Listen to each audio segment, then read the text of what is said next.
नमस्कार भी सभी को, आपका जेएम क्लासेस में स्वागत है। मैं प्रमीला।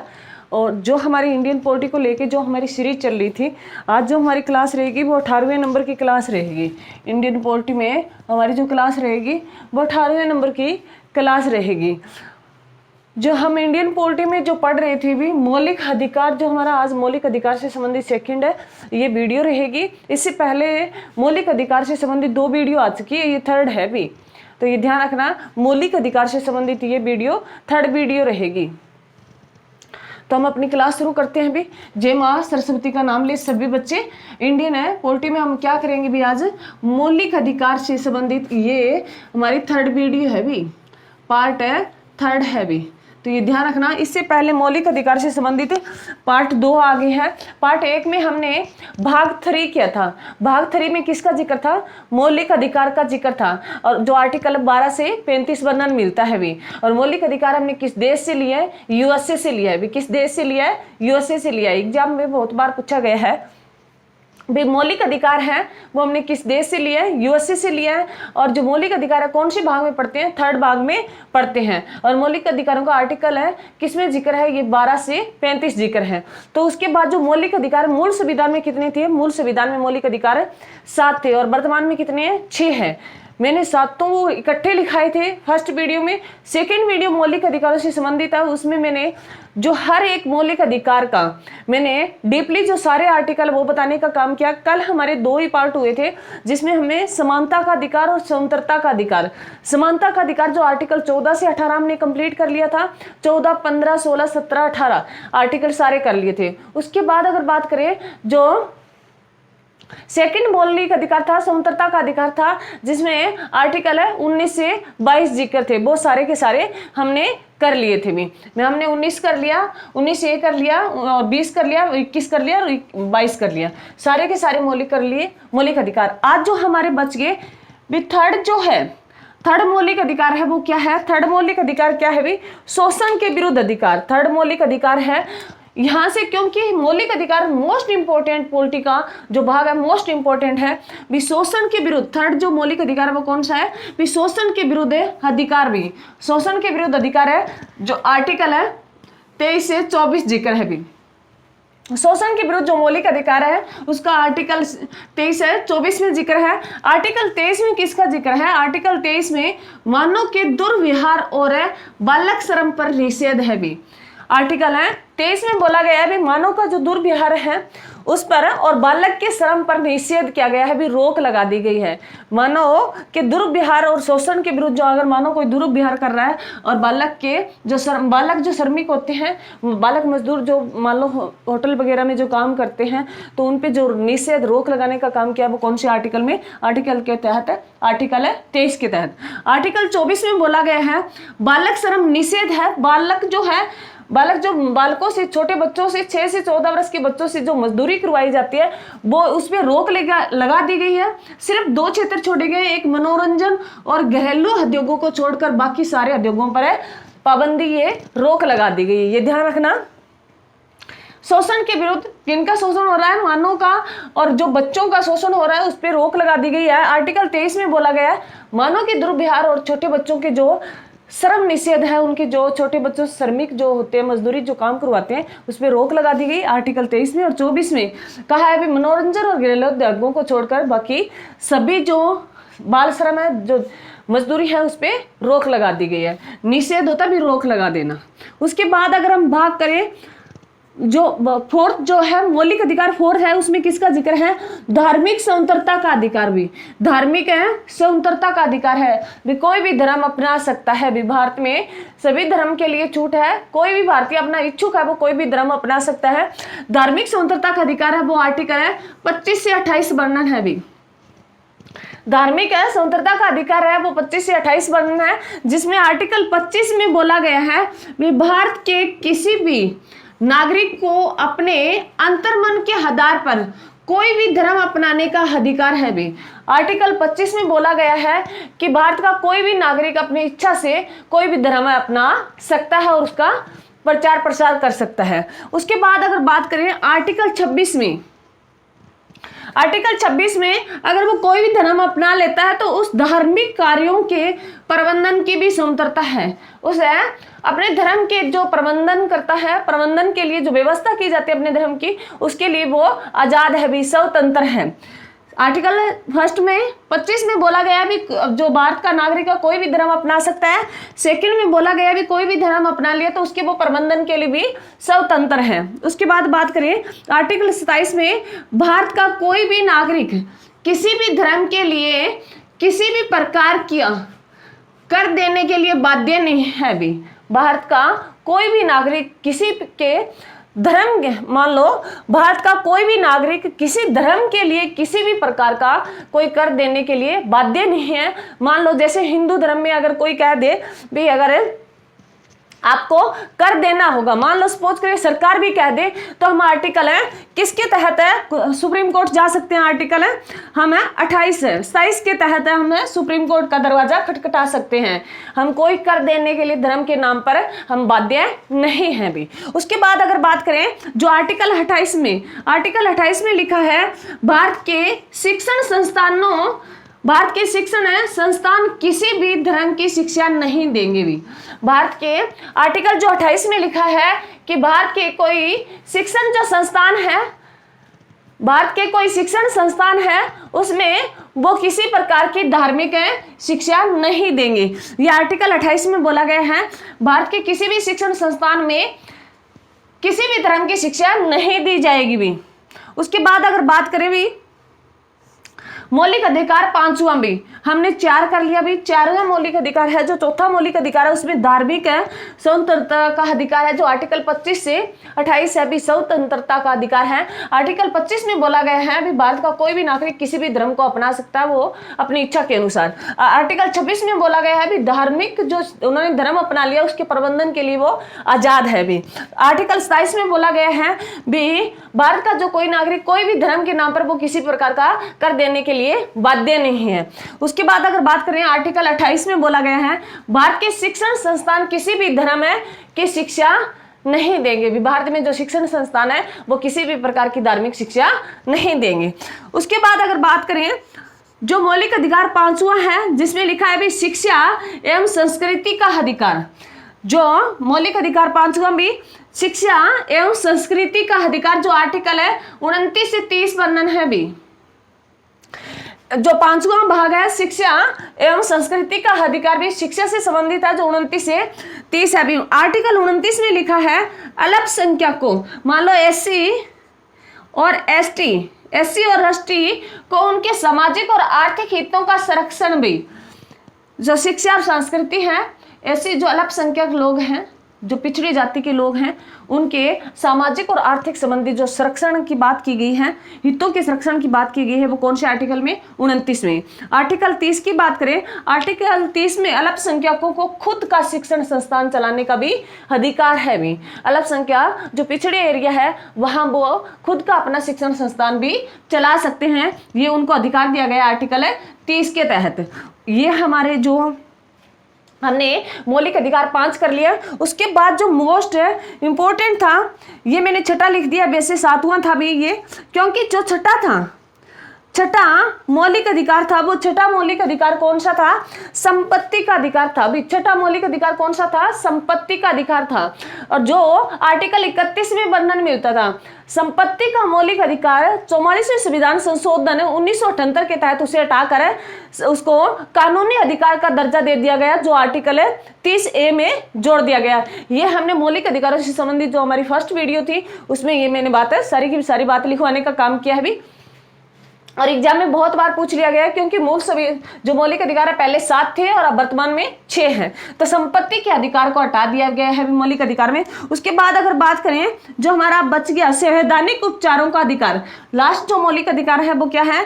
संवैधानिक उपचारों का अधिकार भी। संवैधानिक उपचारों का अगर हमारी जो मौलिक अधिकार दिए गए हैं उनका उल्लंघन होता है, हमारे संविधान में जो बातें लिखी है उनको अगर हमारे जो मान लो किसी भी कार्य का उल्लंघन किया जाता है तो हम सुप्रीम कोर्ट का दरवाजा खटखटा सकते हैं। तो संवैधानिक उपचारों का अधिकार जो दिया है जो आर्टिकल 7 में दिया है, जो भाग नंबर जो 7वां मौलिक अधिकार था उसमें संवैधानिक उपचारों का अधिकार दिया गया है, जो आर्टिकल है 32 में दिया गया है। और 32 आर्टिकल को भीमराव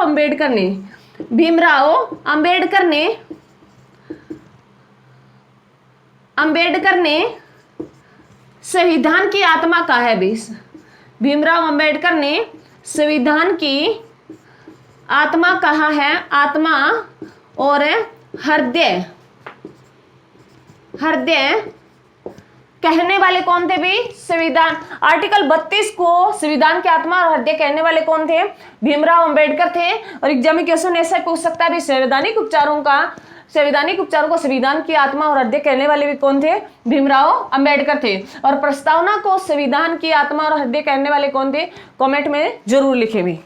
उसके बाद जो हमारे आर्टिकल जो है ये 32 के तहत है 5 रिट जारी कौन करता है? सुप्रीम कोर्ट करता है। कौन जारी करता है? Supreme court. सुप्रीम कोर्ट का जो हम आर्टिकल है 124 में पढ़ेंगे भी। आर्टिकल सुप्रीम कोर्ट का जिक्र है, वो आर्टिकल है 124 में जिक्र किया गया है। उसकी सारी बातें हम उसमें पढ़ेंगे। सुप्रीम कोर्ट का तुम्हें इतना ही ध्यान रखना है, मैंने रेगुलेटिंग एक्ट के तहत 1774 में सुप्रीम कोर्ट की स्थापना कोलकाता में कर दी गई थी, ये भी ध्यान रखना। उसके बाद जो 5 रिट जारी करता है वो कौन कौन सी है भी? बंदी प्रत्यक्षीकरण।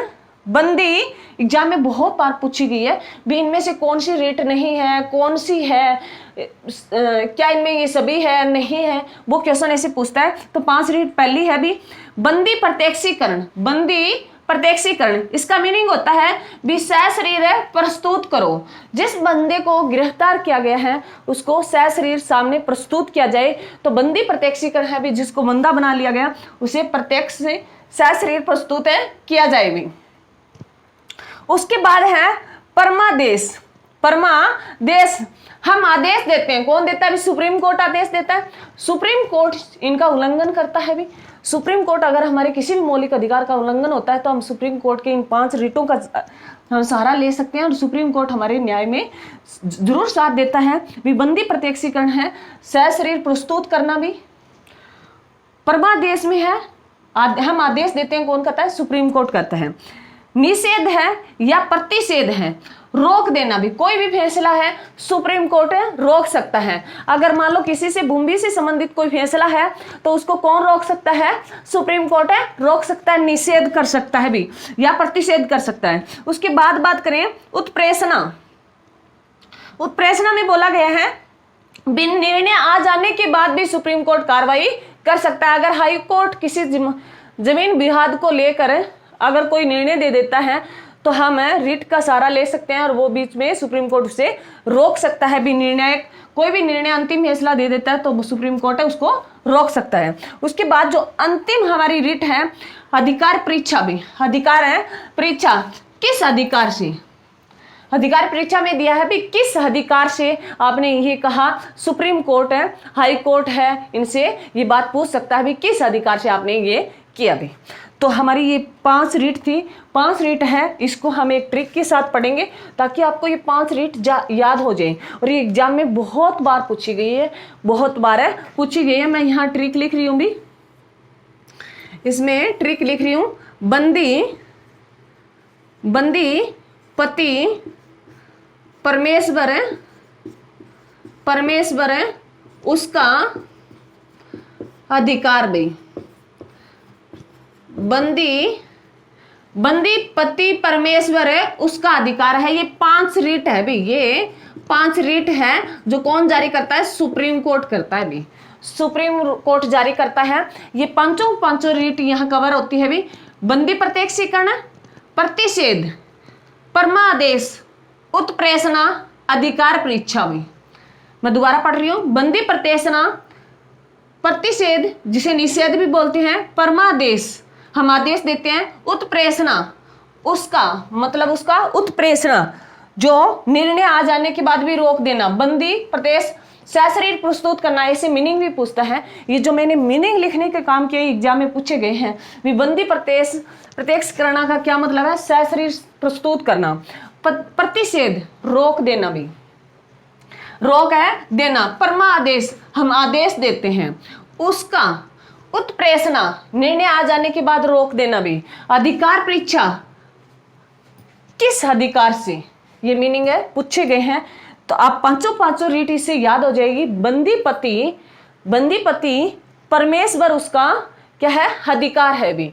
बंदी पति है, पति पर जो मान लो बंदी है, आजकल मान लो नॉर्मल ये पति और पत्नी के रिश्ते को इतना लोगों ने सोशल मीडिया पर इतना उसके साथ खिलवाड़ कर रहे हैं लोग। मान लो कुछ गलतियां होती है, परंतु इतनी सोशल मीडिया पे इतनी वीडियो वायरल होती है, मान लो जो वास्तव में होता नहीं है कुछ, परंतु आने वाली जनरेशन पर इस पे इफेक्ट बहुत है देखने को मिलेगा। तो ये गलत बातें, नेगेटिविटी है, पति और पत्नी के बीच में ये नेगेटिविटी मत फैलाएं भी। हर कहीं नोक झोंक होती है, नोक झोंक मान लो मामूली से लेके उसको ज़्यादा क्रिएट ना करें, तो उस पर ध्यान रखें। हमें आप पांचों रीट जारी करना है भी जो सोशल मीडिया है, क्योंकि हमें अपना खुद देखना चाहिए भी क्या कहना चाहता है, क्या उसका सही इफेक्ट पड़ता है। हम अब खुद जानो भी उसके बारे में, ना किसी के कहने के बाद। तो ये 5 रीट क्या है भी, बंदी पति परमेश्वर उसका अधिकार है, बंदी प्रत्यक्षणा, प्रतिषेध, निषेध भी बोलते हैं, परमादेश, उत्प्रेषणा, अधिकार परीक्षा। ये पांचों की पांचों रेट मैंने एक ट्रिक से बताई और याद भी रह जाएगा। उसके बाद अगर हम बात करें तो ये हमारी, मैंने आपको सारे के सारे मौलिक अधिकार है, वो हर आर्टिकल मैंने आपको एक एक करके हर बात बताई है। उसके साथ यहाँ हमारे 32 ही आर्टिकल होते हैं। तो मैंने जो मौलिक अधिकार में आपको आर्टिकल लिखाए थे वो 12 से कितने लिखाए थे भी, 35 तक लिखाए थे। 12 में मैंने बताया भी कोई राज्य है, आर्टिकल है। 12 में हमने जिक्र किया था भी कोई राज्य है, राज्य की परिभाषा दी गई और इसमें बताया गया भी निजी और सामाजिक जो कंपनियां हैं वो कर्मचारियों की नियुक्ति करती है, उससे संबंधित कानून बनाने का प्रावधान है, आर्टिकल है। ये किसमें बोला गया, 12 में। और 13 में न्यायिक पुनरावलोकन का जिक्र किया गया। तो जो फिर 14 से 32 सारे मौलिक अधिकारों का जिक्र किया गया है। उसके बाद अगर बात करें आर्टिकल 33, आर्टिकल 33 में क्या बोला गया है, आर्टिकल है 33 में जिक्र किया गया है भी पुलिस सेवा और सैन्य सेवा, मतलब है सैनिकों की सेवा। जो फौजी भाई है, पुलिस सेवा, पुलिस कर्मचारी और सैन्य सेवा जो फौजी भाई है, उनके क्षेत्र में कार्य करने वाले व्यक्तियों के मौलिक अधिकारों पर है प्रतिबंध होगा भी। ये आर्टिकल है 33 में बोला गया है भी जो पुलिस क्षेत्र में काम कर रहे हैं और सैन्य शक्ति जो हमारी फौज है जो क्षेत्र में काम कर रही है, जो सैन्य क्षेत्र है उसमें कार्य करने वाले व्यक्ति हैं, उन पे मौलिक अधिकारों पर है प्रतिबंध होगा भी कानून है जो मौलिक अधिकार है वो प्रतिबंध किए जा सकते हैं। उसके बाद अगर बात करें आर्टिकल 34 है, इसमें सैन्य कानून का उल्लेख किया गया भी। सैन्य कानून जो सिपाही भाइयों के लिए अलग से कानून होते हैं भी, जो हमारे लिए नियम कानून जो बने हैं वो हमारे लिए आम जनता के लिए बने। जो सैनिक है, सिपाही है, उनके लिए अलग होते हैं, जिनको हमें मार्शल लॉ के बारे में जानते हैं भी।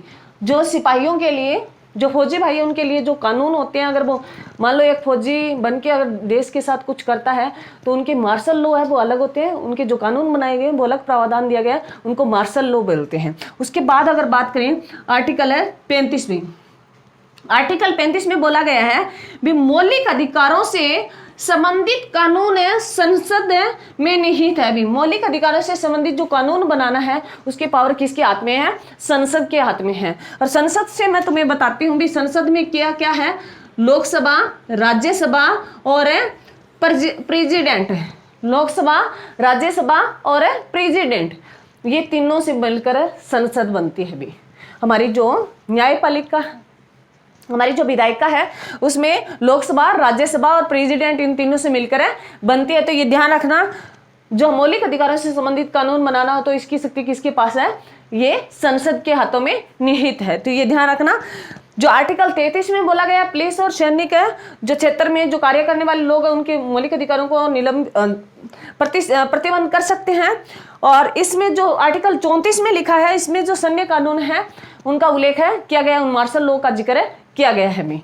तो ये ध्यान रखना, ये सारे के सारे मौलिक अधिकार मैंने हर एक बात बताने की कोशिश की है भी। सारे के सारे नोटबुक में ये कवर कर ले और यहाँ से एग्जाम में 100% क्वेश्चन है पूछा जाता है। इसकी 2 पहले मैंने वीडियो दे दी है, 10-10, 15-15 मिनट की है, ज़्यादा कुछ भी नहीं है। अगर ये वीडियो जाती है तो उसकी मैं बीच में आपको बातें बताती हूँ। तो ये ध्यान रखना भी इन क्लासों को बार बार जरूर देखें और नोट कर लें भी, और यहाँ से क्वेश्चन 100% है, पूछा जाएगा भी। तो मेरे चैनल को ज़्यादा से ज़्यादा शेयर करें, लाइक कमेंट जरूर करें। थैंक यू भी। जय हिंद, जय भारत।